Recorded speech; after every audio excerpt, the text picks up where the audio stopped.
Impresionante, simplemente impresionante la obertura de Richard Strauss a su obra Así habló Zaratustra, una composición famosísima. Y os he presentado en este principio esta obertura porque se trata de un ejemplo magnífico de la gran influencia que ha tenido Friedrich Nietzsche sobre la cultura. Un influjo en la música, en la literatura, la psicología, en todos los aspectos de la vida intelectual en Europa y en América. En esta secuencia quiero esbozar a grandes rasgos el pensamiento de Friedrich Nietzsche, ¿no? Y quiero recordar que un director de cine famosísimo como Stanley Kubrick comienza su mitológica y legendaria película Odisea 2001 precisamente con esta obertura de Richard Strauss. Y en realidad es podríamos decir, es el alba, ¿no? Es el amanecer de la humanidad, ¿no? Y bueno, es que en realidad estas obras son verdaderamente cosa seria. He dicho que Friedrich Nietzsche es un autor influyente y no solo eso, es un autor prolífico, es también muy leído y aparte de eso también bastante discutible. Por suerte la obra de Nietzsche en la actualidad está muy bien editada.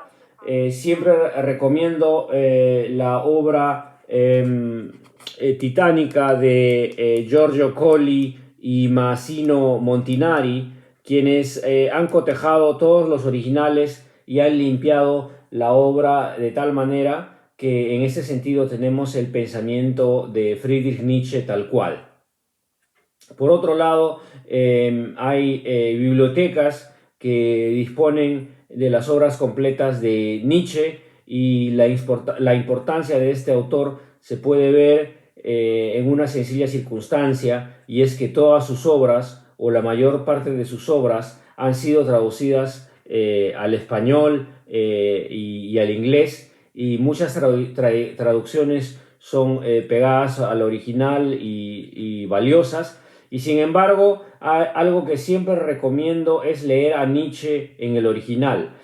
Yo digo, no se trata de aprender alemán o de aprender a leer alemán para leer a Nietzsche, pero podríamos decir, hay que aprender alemán para leer a Goethe o para leer a Schopenhauer, porque a mi modo de ver, Schopenhauer es un autor que escribe un alemán muy limpio y muy elegante. Vamos a hacer un somero recuento sobre la vida la vida y la obra de Nietzsche. Y como he dicho, es impresionante, ¿no? Y antes de comenzar, para demostrar que Nietzsche está casi omnipresente, ¿no?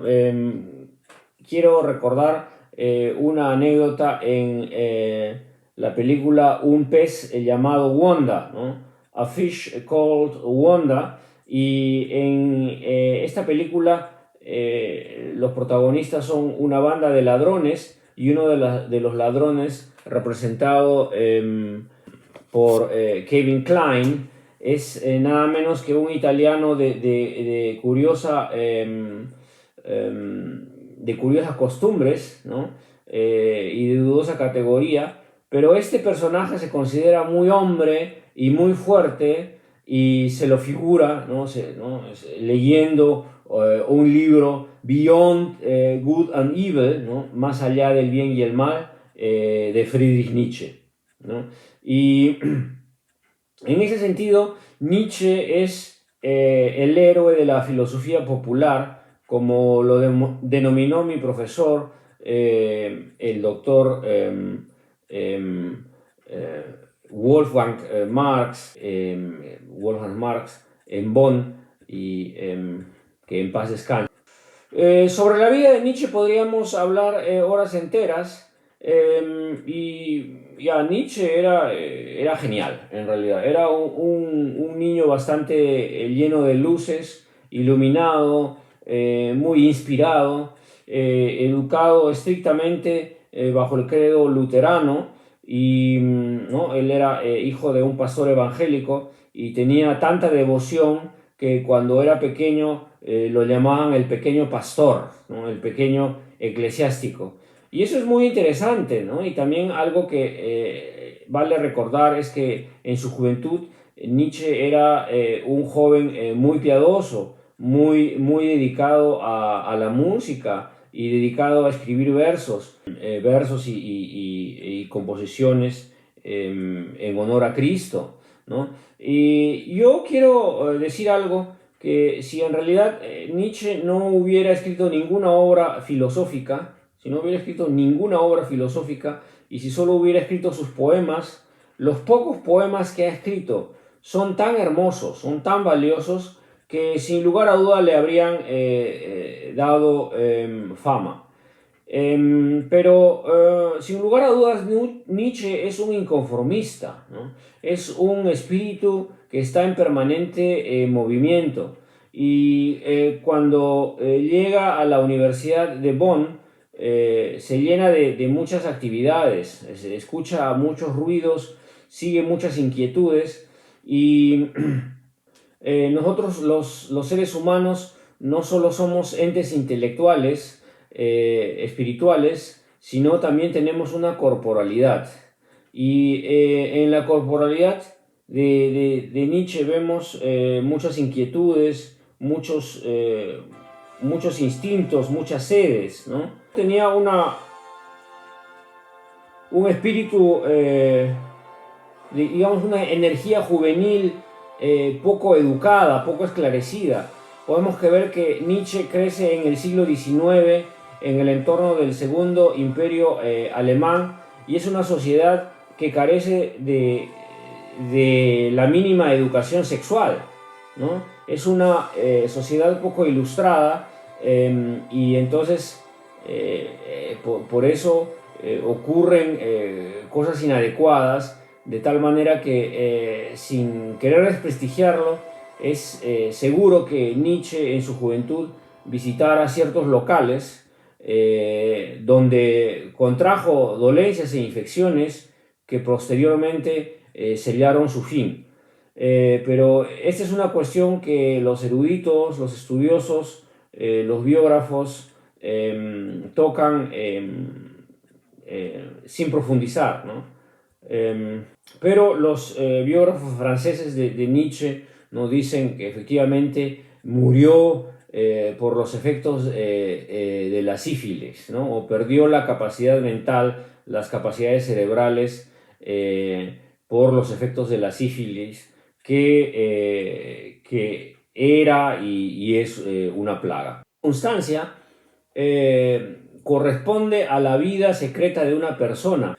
Y yo la menciono, sin embargo, porque eso nos puede explicar muchísimos aspectos del carácter sufriente y sobre todo del carácter sumamente complejo de sus pensamientos, sobre todo en su obra posterior.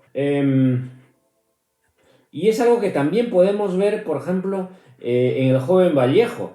Y es que Vallejo en Francia, primero en España y luego en París, Vallejo se volvió un tanto licencioso. Y esto lo digo sin ser yo, sin juzgarlo, sin ser criticón, sino es una cosa, es una forma de vida que cambia, que cambia a la persona, ¿no? El contacto directo con otra persona afecta al espíritu, ¿no? En ese sentido yo siempre digo que uno tiene que ser muy pulcro y saber que después de todo el contacto corporal, el contacto físico con otra persona siempre va a tener un efecto, para bien o para mal. Pero lo importante de Nietzsche no es aquí su vida afectuosa, su vida amorosa, que tiene muchos aspectos, sino su pensamiento. Hay que hacer hincapié en su carácter genial, ¿no? Y a los 24 años, Nietzsche es llamado a ocupar una cátedra en Basilea, en Suiza, una cátedra de filología clásica, ¿no? Y Nietzsche comienza su obra literaria con una obra filosófico-literaria, con un tratado titulado Del origen de la tragedia a partir del espíritu de la música. Quiero esbozar a grandes rasgos el contenido de esta obra y la tesis central consiste en que el origen de la tragedia en el siglo V a.C., que en el origen de la tragedia están los cantos, los coros, las piezas instrumentales, las piezas musicales de los griegos antiguos. Bueno, alguien podría decir que es una perogrullada, ¿no? Que es una cosa que ya se sabe, pero él explica en esta obra que el drama griego, ¿no? La tragedia griega, comienza con el coro de a dos, como es en el caso del dramático Esquilo, ¿no? ¿No? Nietzsche trata de elucidar cómo se desarrolla el teatro hasta llegar a Esquilo, ¿no? Que es el primer gran autor dramático, ¿no? ¿No? Y él dice, ¿no? Tragedia, ¿no? Proviene de la palabra tragos, ¿no? ¿No? Y es el canto, ¿no? De todas maneras, en el principio de la creación teatral griega, Nietzsche ubica la música. Y es ¿no? O sea, la música está presente, está omnipresente en la obra y en el pensamiento de este filósofo. Otra tesis interesante en la obra sobre el nacimiento de la tragedia a partir del espíritu de la música es la dicotomía entre lo apolíneo y lo dionisíaco. Nietzsche escoge estas dos divinidades griegas, Apolo y Dionisos, ¿no? Apolo y Baco, ¿no? Porque por un lado Apolo es la divinidad del orden, de la luz, de la verdad, de la filosofía, de la poesía, ¿no? representando el sol, ¿no? Y por otro lado, Dionisos, ¿no? Dionisio representa el dios del caos, ¿no? de la borrachera, de la ebriedad, de la disolución, ¿no? Por eso se lo representa con pámpanos de uva, ¿no? Es el dios del vino. Nietzsche sostiene que el espíritu griego se desarrolla, ¿no? y crece en la disyuntiva, en la oposición entre esos dos polos. Por un lado, lo apolíneo y por otro lado, lo dionisíaco, el caos. Entonces, según Nietzsche, el espíritu griego busca la armonía, busca armonizar estos dos grandes opuestos para generar vida, para ¿no? generar su cultura. Y esta tesis es en realidad bastante interesante. No puedo refutarla, ¿no? Pero quiero señalar que pocos estudiosos, pocos grecólogos posteriores a Nietzsche la mencionan, ¿no? Y es que esta obra, ¿no? va dedicada con mucho ímpetu y con mucha veneración a Richard Wagner, ¿no? ¿No? Y Nietzsche, el joven Nietzsche, admiraba sobremanera a Richard Wagner. Pero esta obra tuvo una repercusión significativa en el sentido de que muchos filólogos, muchos grecólogos europeos, colegas suyos, simplemente la ignoraron, ¿no? Es una obra que tuvo más impacto en otros círculos intelectuales, no en el círculo de sus colegas. Y entonces esto es una circunstancia que frustra a Nietzsche, un poco lo divorcia del quehacer académico cosa que fue bastante lamentable, ¿no? Y dentro de la biografía de Nietzsche, la amistad que él tuvo con Richard Wagner es un polo que lo consuela, es un polo que le da, que lo entusiasma, ¿no? Y eso se ve en el alto interés que tuvo Friedrich Nietzsche por ganarse el favor y el aprecio de Richard Wagner, a quien consideraba su amigo, ¿no? Y en realidad la música de Wagner es una circunstancia impresionante, ¿no?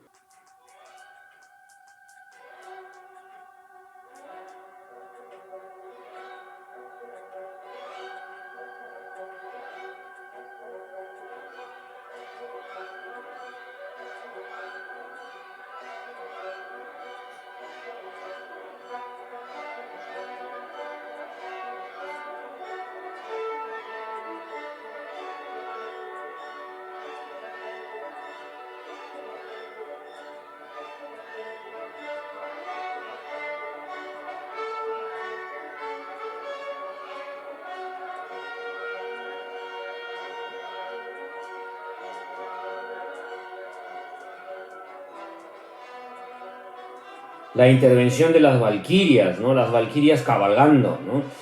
Wagner es un compositor inspiradísimo, ¿no? Un creador muy impresionante, ¿no? Eh,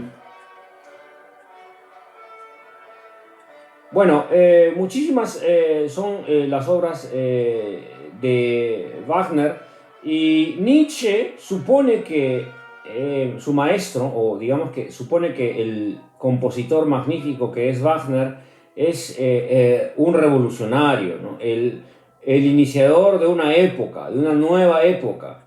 Y en esta circunstancia, en este marco, Nietzsche se considera a sí mismo el profeta, ¿no? El anunciador de una nueva época, ¿no?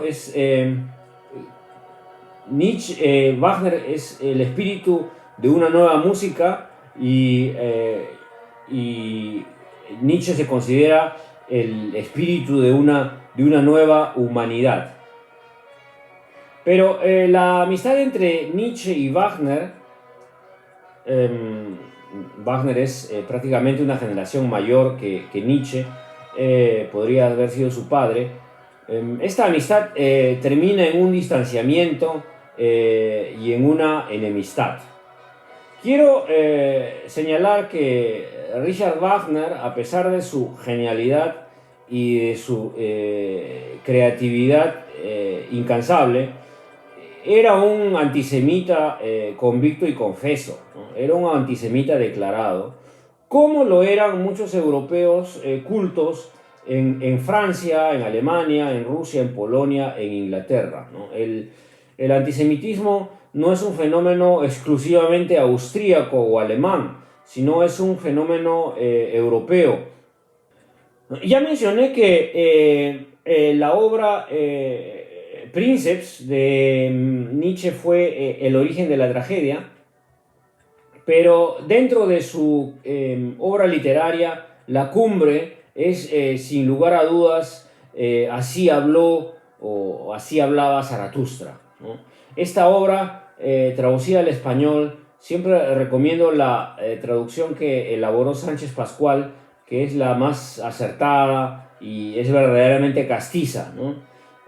Y sin embargo, recalco, es importante leer el original, y al lado de este original la traducción de que se disponga. Esta obra en realidad es un antievangelio, ¿no? Esta obra es un opúsculo anticristiano, mucho más cáustico que toda la obra de Jean-Paul Sartre.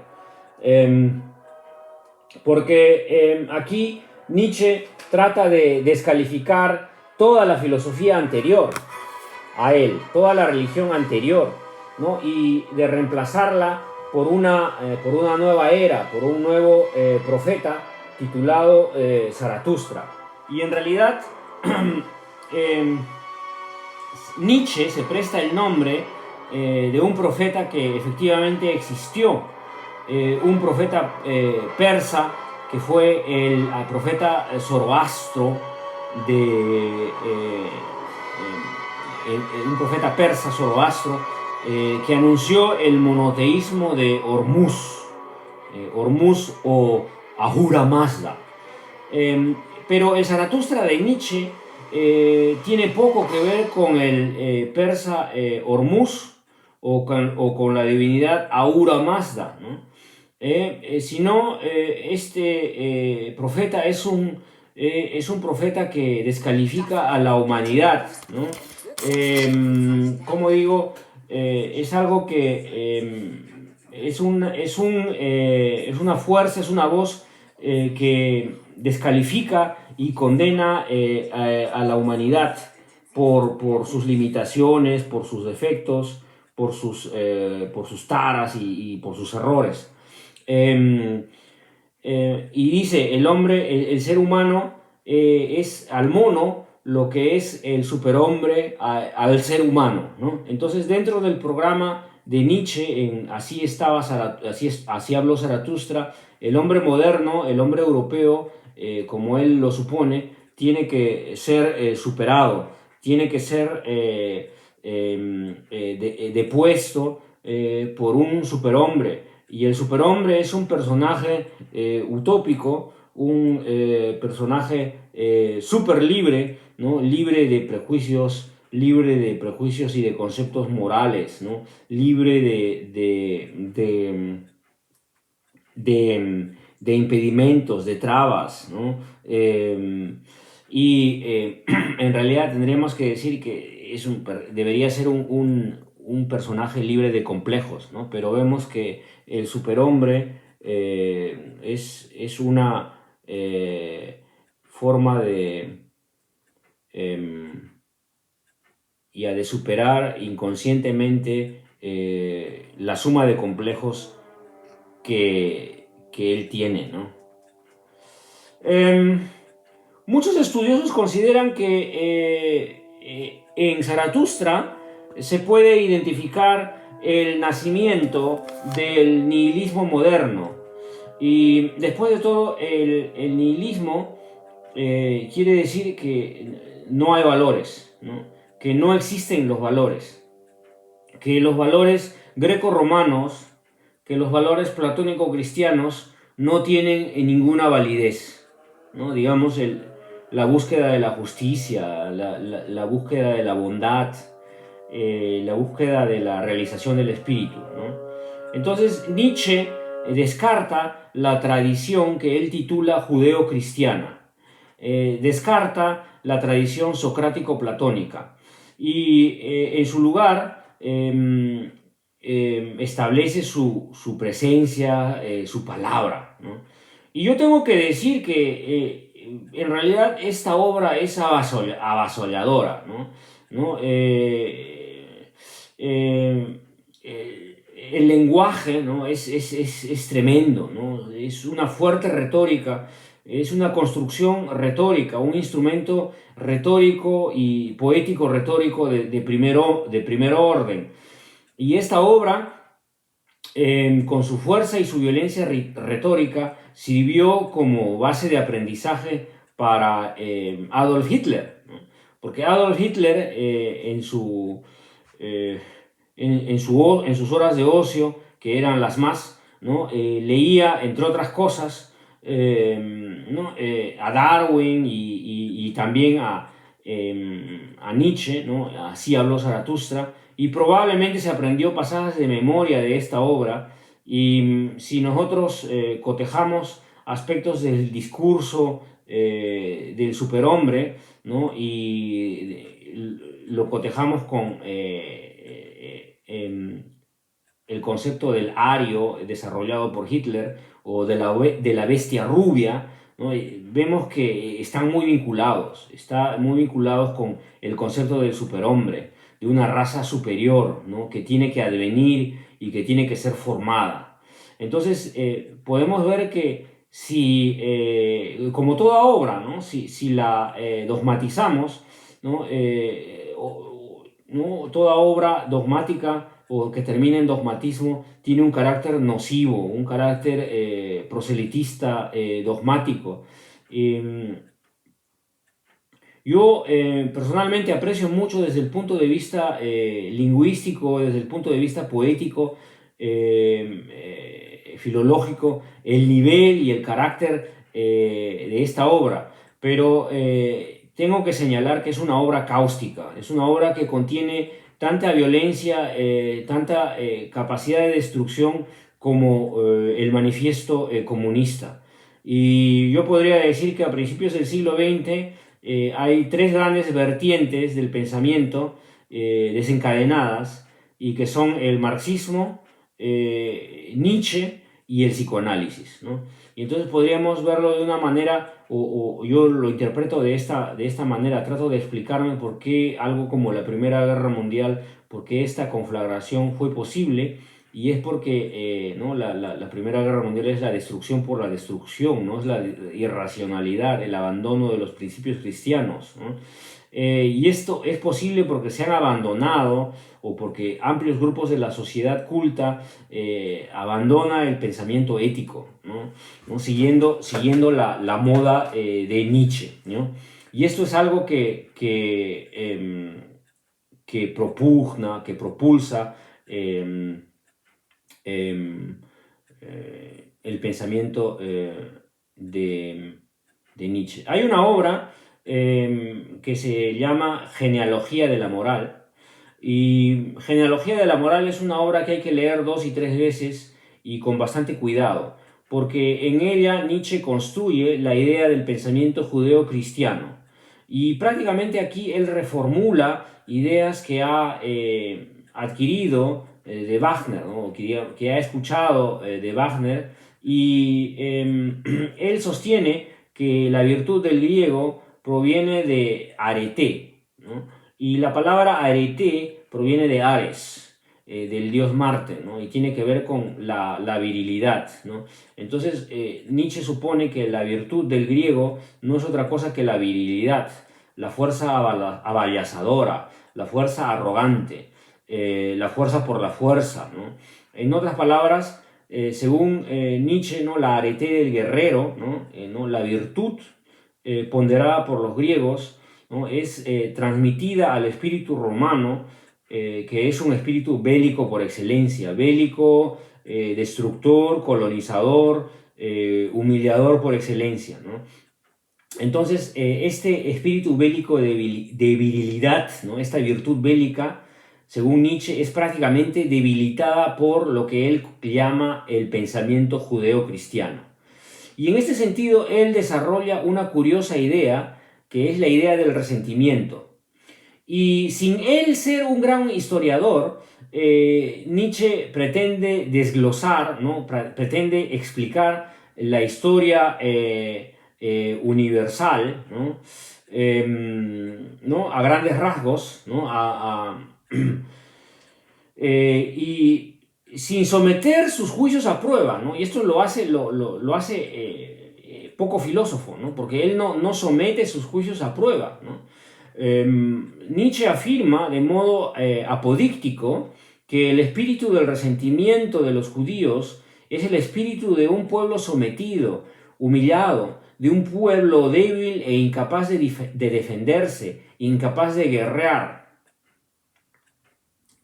Y en realidad habría que decir, la verdad es otra, porque el pueblo judío se pasó desde su sometimiento organizando levantamientos contra la opresión romana, ¿no?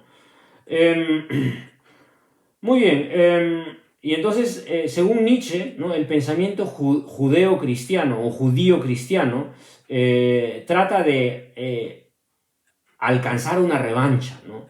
Trata de vengarse por la opresión,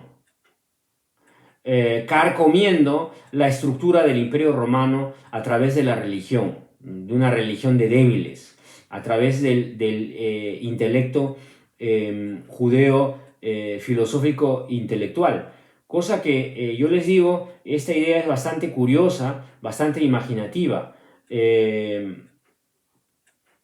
porque en primer lugar no hay prueba, ¿no?, de ello, ¿no? Y además, si fuera verdad, ¿no?, si esto fuera verdad, entonces esto significaría que los judíos cristianos y que los primeros cristianos que estaban en discusión con la sinagoga, que eso significaría que los judíos cristianos en un conciliábulo secreto se unen para conspirar en contra del Imperio Romano y con la intención de debilitarlo, ¿no? Es decir, esto significaría que a partir de este conciliábulo hay una alianza con el programa de cristianizar el área mediterránea, el área del Imperio Romano, para debilitarlo.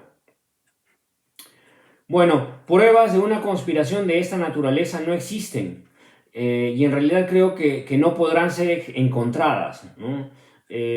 Porque no han existido, ¿no? Porque afirmar que los judíos y los cristianos en el primer siglo de nuestra era, en un concierto inicial, secreto y desconocido, ¿no?, después de la muerte de Cristo, que ellos se unan en una alianza para destruir Roma, eso es algo absurdo, porque los judíos y los cristianos en realidad se combatían, ¿no? Porque el cristianismo surge como una respuesta al judaísmo, surge como una alternativa al judaísmo, es una secta del judaísmo, ¿eh? Es una secta que es contestataria, ¿no?, que surge a partir de la fe judía. Entonces, tenemos que no solo en el primer siglo de nuestra era, sino en los siglos posteriores, simplemente el cristianismo y el judaísmo no se pueden ver. Sobre todo si son fanáticos, ¿no? Si son recalcitrantes, porque yo digo, el cristianismo adopta del judaísmo, podríamos decir, le roba al judaísmo toda la tradición antigua, ¿no? ¿No? Le escamotea todo el Antiguo Testamento, toda la Torá. Y entonces el cristiano es una presencia que le dice al judío: estás equivocado. Y el judío es para el cristiano un reproche vivo, ¿no? Entonces ambas fuerzas, tanto cristianismo como judaísmo, son mutuamente un reproche, son mutuamente una puesta en tela de juicio. Entonces la afirmación de Nietzsche, ¿no?, o suponer que hubo una conspiración judeo-cristiana para debilitar al Imperio Romano es un absurdo total. Y entonces, en ese sentido, yo no reconozco que hay gente que es adicta a Nietzsche, ¿no? Hay muchos nietzscheólogos y también hay fanáticos de Nietzsche, ¿no? Pero los nietzscheólogos son especialistas que conocen muy bien de la materia y son muy cautelosos en sus juicios, y siempre tratan de probar todo con el texto, ¿no? Pero por otro lado existen los fanáticos de Nietzsche, y en realidad en el ámbito intelectual hispanoamericano y también en España, ¿no?, en España y en América Latina, hay una afición, hay una tendencia a venerar a Nietzsche, ¿no? Con ello no digo que Nietzsche carezca de valor, pero muchos de sus juicios son antifilosóficos, ¿no? ¿No? Y tienen que ser cuestionados, tienen que ser digeridos de manera crítica, ¿no? Y esto es uno de los argumentos que me llevan a asumir que Nietzsche es, como poeta y como pensador, un autor de inspirados aforismos, pero eso no lo acerca a ser un filósofo, ¿no? Quien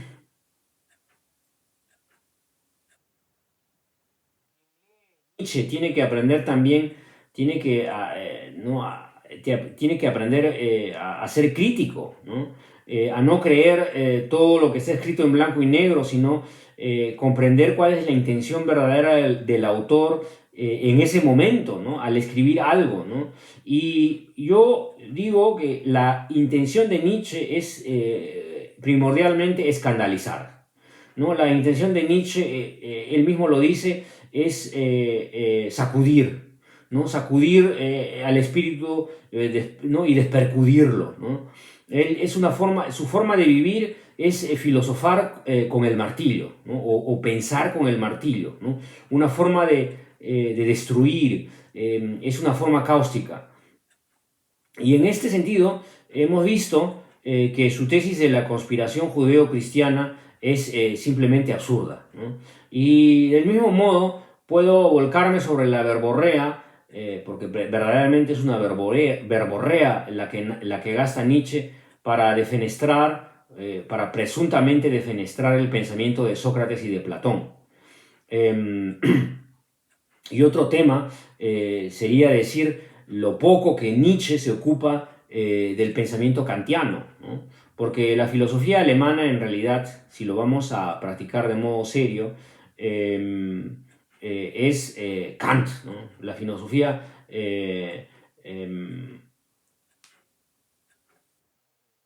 digo, dentro de la cuantiosa obra de Nietzsche se encuentra sobre Immanuel Kant muy poco, ¿no? Y yo, ¿no? Y hay, y quizás, si no recuerdo mal, ¿no? Hay una crítica al imperativo categórico, ¿no?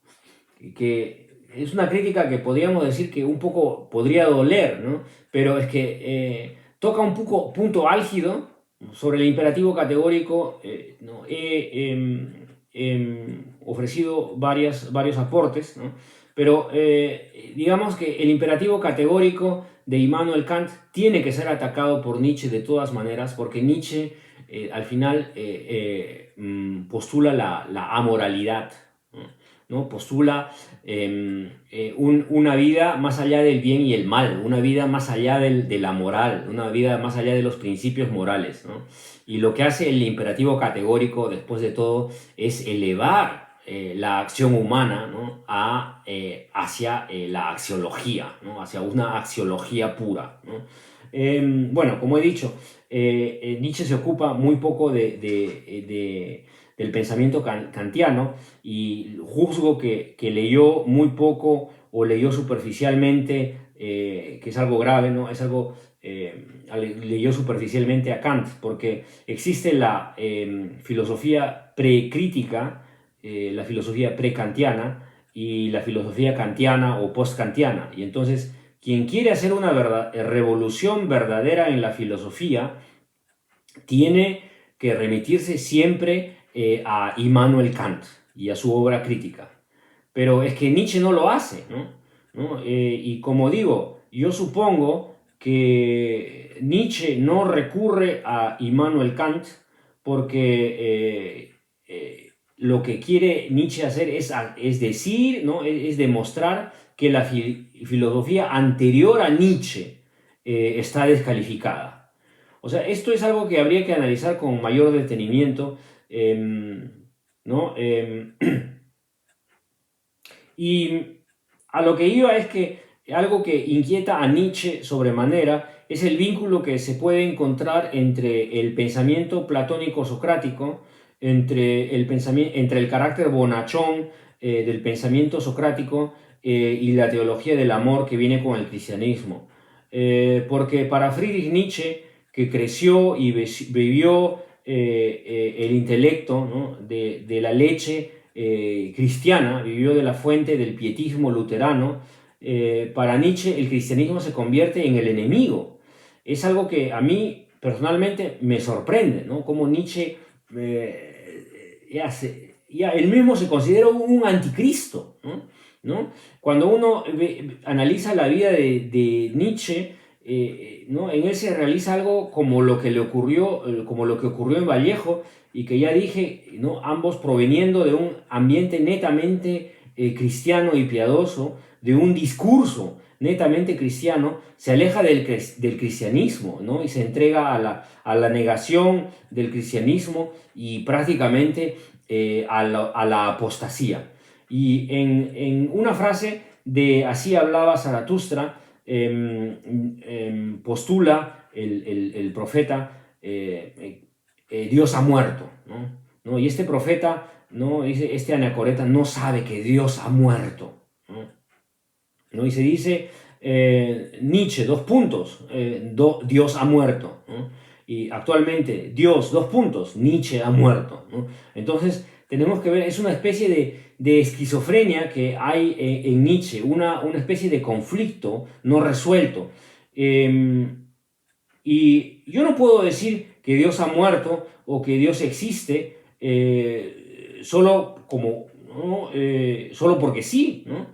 El filósofo Immanuel Kant demuestra en los paralogismos de la razón pura que hay, por un lado, tantas evidencias a favor de la existencia de Dios, de una divinidad superior, de una inteligencia superior, pero por otro lado hay tantos argumentos que podrían demostrar lo contrario, ¿no? De tal manera que el espíritu humano está imposibilitado de decidir entre uno y otro, ¿no?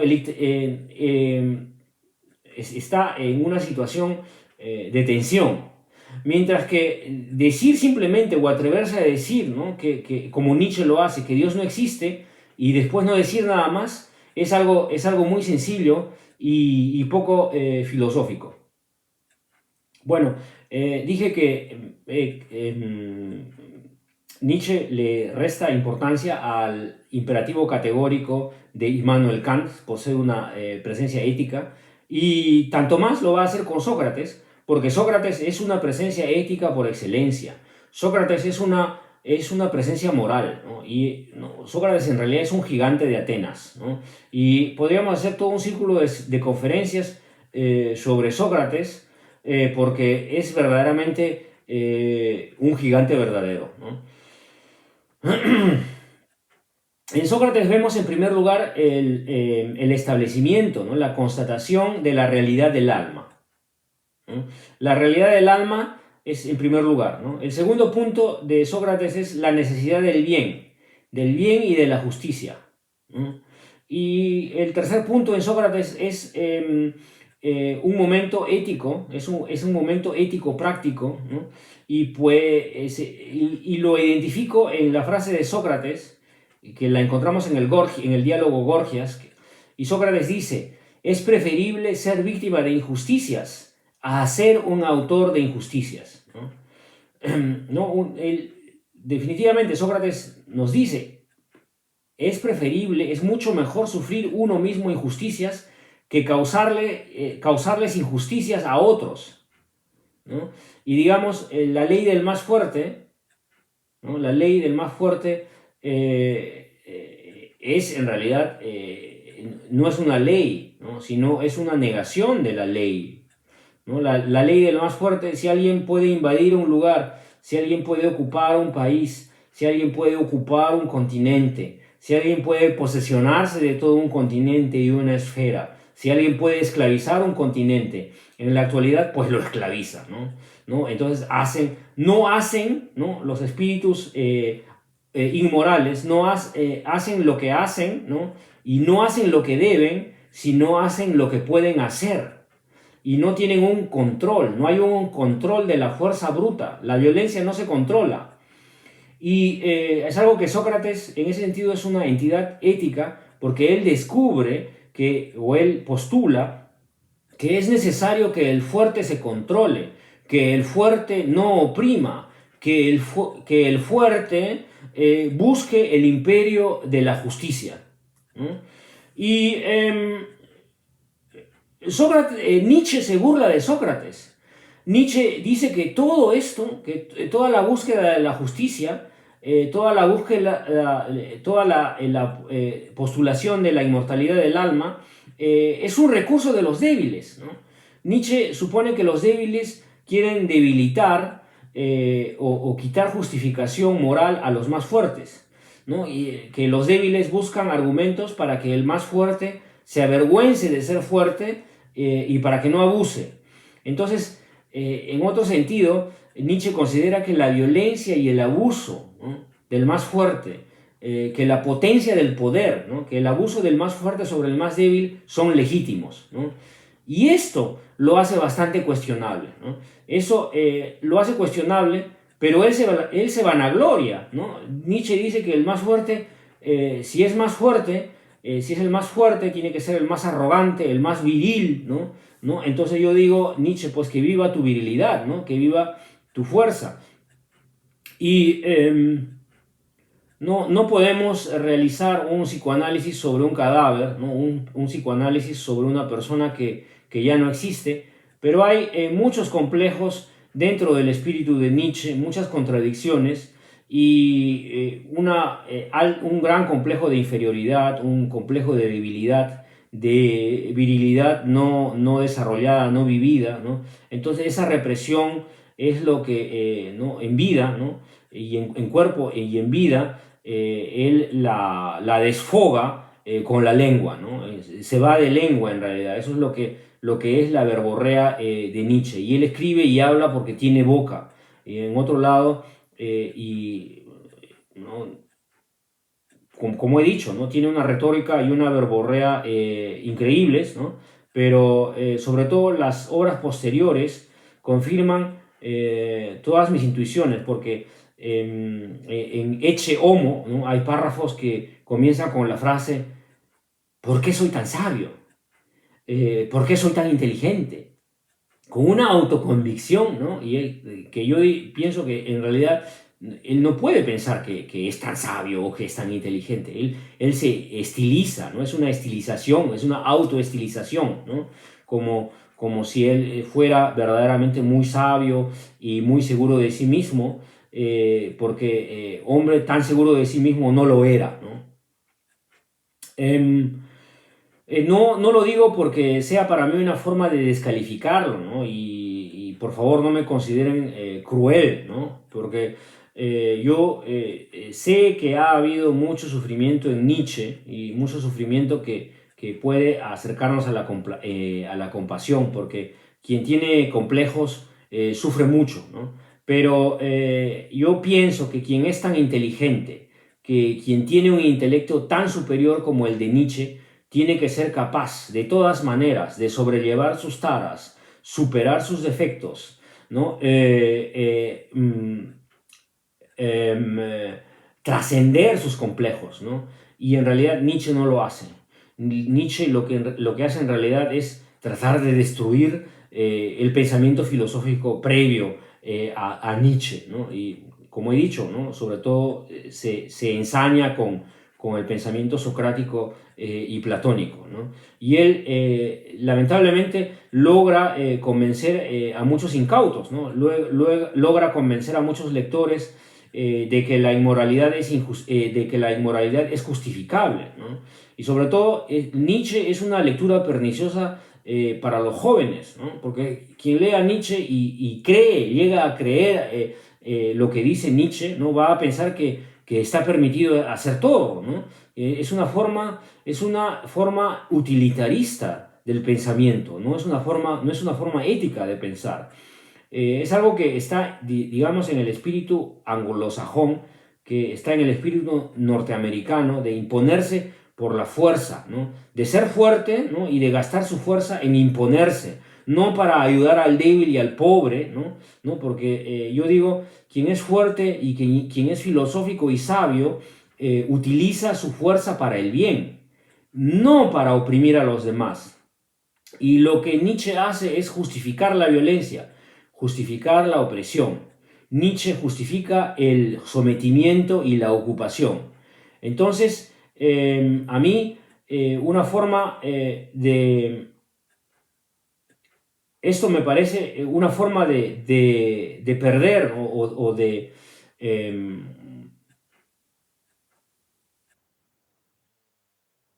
o en con la obra de Nietzsche o con las convicciones de Nietzsche, perdemos la oportunidad de hallar modos de liberación del espíritu humano, porque Nietzsche ve a la masa ignorante, ¿no? A la masa ignorante, y distingue, ¿no? A la masa ignorante de la élite, ¿no? La élite aristocrática, ¿no? Los 10.000 de arriba, los 10.000 superiores, que según Nietzsche tienen un destino superior y que deben sobrellevar y superar a la masa ignorante y sobrevivir a la masa ignorante que algún día se destruirá y que en su destrucción, en su autodestrucción, permitirá el ascenso del superhombre. Cosa que es una utopía anticristiana, es una utopía antihumanista. Por eso yo digo, lean bien, lean mucho a Nietzsche, léanlo bien, ¿no? ¿No? Pero coméntenlo bien. Mucho agradeceré en vuestros comentarios, si es posible, si alguien trata de refutarme, ¿no? Yo con mucho gusto, pero antes de terminar, eh, eh, a pesar de su espíritu cáustico, yo le doy las gracias a Nietzsche, ¿no? Yo le estoy agradecido a Nietzsche porque me permitió cambiar perspectivas, me permitió, ¿cómo voy a explicarlo? Yo tengo que admitir que hasta mis 25 años yo era muy adicto a Nietzsche, muy lector, muy asiduo, ¿no? Y un lector poco crítico de Nietzsche, poco crítico, era muy aficionado, pero con el tiempo, y tengo que decir con la experiencia vital, uno se da cuenta que esta obra cuantiosa y valiosa contiene muchísimos errores, y lo que uno tiene que buscar es las certezas, buscar lo que nos hace mejores, buscar lo que nos puede hacer superarnos espiritualmente. Y algo que me supera a mí espiritualmente, me supera a mí, o sea, me hace superior para mí y no me hace superior frente a los demás, porque la intención de una persona, la intención de un espíritu superior no es imponerse, no puede ser dominar al resto. La intención de un espíritu superior no es humillar a otra persona. Si yo dijera que mi espíritu es superior, entonces yo sería amigable con el resto. Trataré de tener amigos, trataré de quererlos, trataré de darles mi aprecio, de darles mi afecto, de expresarles mi amor, ¿no? No de destruirlas, ¿no? Si digo que yo soy el más, ¿no?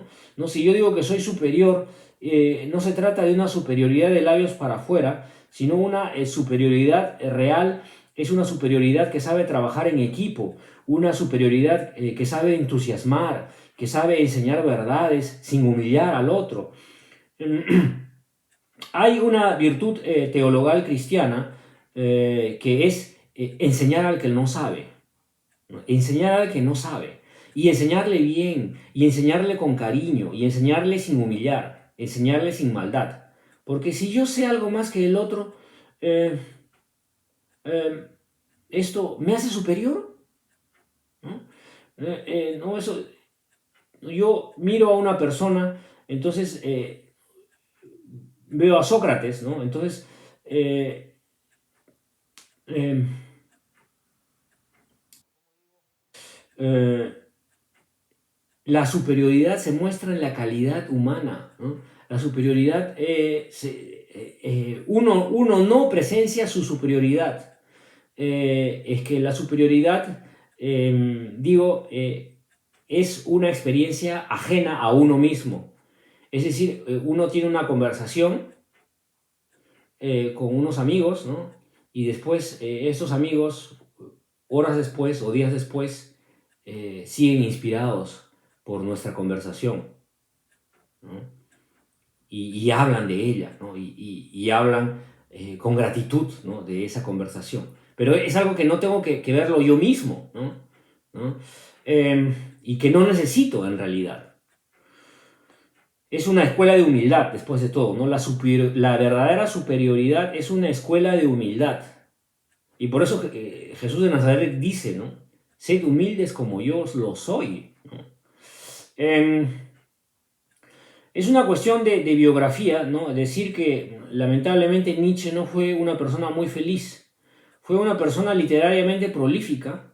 Y yo creo que sus entusiasmos, sus momentos de felicidad, sus momentos clímax, eran en realidad momentos literarios, momentos de creación literaria aforística, ¿no? Porque digo, era un autor muy inspirado, muy caótico, muy crítico, ¿no? Y del que podríamos aprender algo, ¿no? Y es que hay que buscar la verdad.